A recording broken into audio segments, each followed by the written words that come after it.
അഫ്സത്ത്, എന്താണ് സംഭവിച്ചത്? വലിയൊരു ഭൂമികുലുക്കം എന്ന് സംശയിക്കുന്ന തരത്തിലുള്ള ഒരു ശബ്ദമാണ് കേട്ടതെന്നാണ് അറിയാൻ സാധിക്കുന്നത്. എന്താണ് യഥാർത്ഥത്തിൽ സംഭവിച്ചത്? നമസ്കാരം. ഇത് ഇങ്ങനെ കേൾക്കുന്ന പലരും പറഞ്ഞു കേൾക്കുന്നതല്ല, ഔദ്യോഗികമായ ഒരു അറിയിപ്പും ഒരു പഞ്ചായത്ത് ഓഫീസ് എന്നുള്ള നിലക്ക് നമുക്ക് വന്നിട്ടില്ല.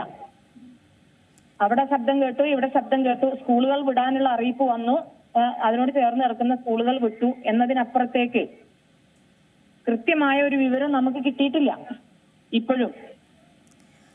ഈ ഒരു ശബ്ദം കേട്ടത് ഇതിനോടടുത്തൊരു പരിസരത്ത് തന്നെയല്ലേ? അപ്പോൾ ഈ ഒരു നിർദ്ദേശം ആദ്യം തന്നെ അറിയിക്കേണ്ടതും പഞ്ചായത്തിൽ തന്നെയല്ലേ? അത് ഈ പഞ്ചായത്ത് പരിധിക്കകത്തല്ല, നെന്മേനി പഞ്ചായത്ത് പരിധിയിലാണ് ഈ ശബ്ദം കേട്ട ഏരിയ. അതുകൊണ്ടായിരിക്കാം എന്ന് വിചാരിക്കുന്നു. എന്തായാലും നമുക്ക് ഒഫീഷ്യലായിട്ട് അറിയിപ്പൊന്നും വന്നിട്ടില്ല. എന്താണ് ലഭിച്ചൊരു റിപ്പോർട്ട്, അല്ലെങ്കിൽ എന്താണ് അവിടെ നിന്ന് കേൾക്കാൻ? ഇടി പൊട്ടുന്നത് പോലെയുള്ള ഒരു ശബ്ദം നമ്മുടെ അമ്പലവയലിന്റെ കൃഷി ഓഫീസർ കേട്ടു എന്നുള്ളത് മാത്രമാണ് ഇപ്പൊ നേരിട്ടുള്ള അറിവ്. ഇതിനു മുമ്പും ഇത്തരത്തിലൊരു സൗണ്ടോ എന്തെങ്കിലും കേട്ടിട്ടുണ്ടോ ആ ഒരു ഭാഗത്തു നിന്നും? ഇല്ല, അങ്ങനെ ശ്രദ്ധയിൽപ്പെട്ടിട്ടില്ല. ജനങ്ങളോട് എന്തെങ്കിലും സുരക്ഷിത സ്ഥാനത്തേക്ക് മാറാനുള്ള നിർദ്ദേശങ്ങൾ എന്തെങ്കിലും തയ്യാറാക്കാനുള്ള ഒരു തീരുമാനത്തിലേക്ക് കടന്നിട്ടുണ്ടോ ഭരണകൂടം? അതിപ്പോ നെന്മേനി പഞ്ചായത്ത് പ്രസിഡന്റ് പറഞ്ഞത് താല്പര്യമുള്ളവർ മാറട്ടെ, ഒഫീഷ്യലായിട്ടുള്ള അറിയിപ്പൊന്നും വന്നിട്ടില്ല. നെന്മേനി പഞ്ചായത്തിനകത്താണ്, അമ്പലവയൽ പഞ്ചായത്തിന്റെ പരിധിയിലല്ല. നെന്മേനി പഞ്ചായത്ത് പ്രസിഡന്റിനെ വിളിച്ചപ്പോ പറഞ്ഞത് ഒഫീഷ്യലായിട്ട് അറിയിപ്പൊന്നും കിട്ടിയിട്ടില്ല. പക്ഷെ ആളുകൾക്ക് മാറി താമസിക്കണമെങ്കിൽ അതിനുള്ള ഏർപ്പാടുകൾ ചെയ്യാനുള്ള ശ്രമത്തിലാണ് എന്നുള്ള അറിയിപ്പാണ് നമുക്ക് കിട്ടിയത്.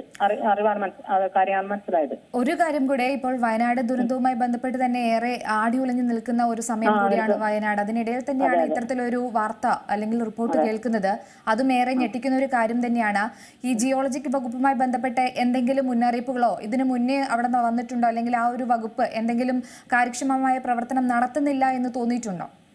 ഇല്ല, അങ്ങനെയൊന്നുമില്ല. അങ്ങനെ ഒരു സാഹചര്യം ഇതിനു മുമ്പ് ഉണ്ടായതായിട്ട് ഇപ്പൊ നമ്മളിപ്പോ ഈ ഒരു ടൈമിൽ പ്രസിഡന്റാണ്, അല്ലാതെ നമുക്ക് ഇത്രയും പിന്നെ കൂടുതൽ അറിയിപ്പുകളൊന്നും ഉണ്ടാവില്ലല്ലോ.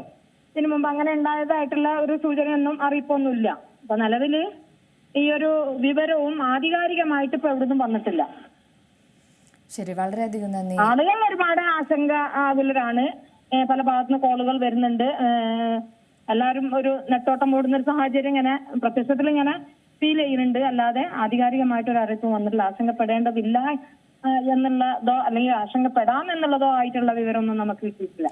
നിലവിലെ കാലാവസ്ഥ എങ്ങനെയാണ്? മഴ തുടരുന്ന ഒരു സാഹചര്യം? തെളിഞ്ഞ കാലാവസ്ഥയാണ്.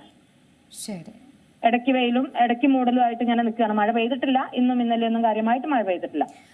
നമുക്കറിയാം, ഈ ഒരു അമ്പലവയലിന്റെ ഒരു കാലാവസ്ഥ അല്ലെങ്കിൽ ആ ഒരു ഭൂപ്രകൃതി തന്നെ ഒരുപാട് വിനോദസഞ്ചാരികൾക്കൊക്കെ ഇഷ്ടപ്പെട്ട ഒരു കേന്ദ്രമാണ്. ഒരുപാട് റിസോർട്ടുകൾ അവിടെ പ്രവർത്തിക്കുന്നുണ്ട്. അതുമായി ബന്ധപ്പെട്ട് തന്നെ നിരവധി ആളുകളാണ് വന്നു പോകുന്നത്. അപ്പോൾ ഒരു സുരക്ഷാ ഭീഷണി നിലനിൽക്കുന്നുണ്ടെന്ന് തോന്നിയിട്ടുണ്ടോ? ഇപ്പൊ അവിടുന്ന് പല ഭാഗത്തുനിന്ന് വരുന്ന കോളുകൾ വെച്ചിട്ട് അങ്ങനെ ഒരു പിന്നെ എന്താ പറയാ, അങ്ങനെ ഒരു ഫീല് മൊത്തത്തിൽ ഉണ്ടാക്കിയെടുത്തിട്ടുണ്ട്. എങ്ങനെയാണ് എന്താ എന്നുള്ളത് അറിയില്ല. എന്താണെങ്കിലും നമ്മുടെ ഇവിടെ സ്കൂളുകൾ ചേർന്ന് കിടക്കുന്ന സ്കൂളുകൾ വിടാൻ ഓഫീസുകളിൽ നിർദ്ദേശം, ബന്ധപ്പെട്ട ഡിപ്പാർട്ട്മെന്റുകളിൽ നിന്ന് നിർദ്ദേശം വന്നതായി അറിഞ്ഞു. പുതിയ വാർത്തകളും വിശേഷങ്ങളും ഇനി വിരൽ തുമ്പിൽ. എല്ലാ ഡിജിറ്റൽ പ്ലാറ്റ്ഫോമുകളിലും ഇപ്പോൾ സീ മലയാളം ന്യൂസ് ലഭ്യം.